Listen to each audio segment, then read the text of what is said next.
Kusnil, apa materi latihan sore ini? Ya begini kan kita kan habis latihan bersama sama Persib Bandung. Jadi kita ada recovery training karena lapangan tidak bisa dipakai pagi hari, jadi malam sore ini kita pakai. Kebetulan stadion kedua ini bisa dipakai. Udah melakukan recovery training dengan 1 jam. Yang main itu kita istirahatkan dulu, yang tidak main kita tambahkan untuk game small save game selama lebih kurang 25 menit. Mungkin bagaimana persiapan menghadapi Piala WTO Solo? Ya itu mungkin karena kegiatan sangat membutuhkan istirahat. Mungkin besok pagi kita berangkat ke Solo menuju darat jam 8 insya Allah. Sehingga ketika kita sudah sampai Solo kita set up, kita bentuk plan latihan seperti apa.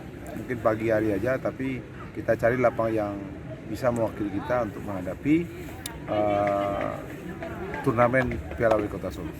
Mungkin bisa dijelaskan berapa banyak pemain yang mau dibawa rencananya? Kalau rencana pemain kita bawa 22, ya 22, staf pelatih kita bawa semuanya. Terus nanti kita diskusikan beberapa di official. Mudah-mudahan pemain-pemain ini siap untuk perang. Oke, siap.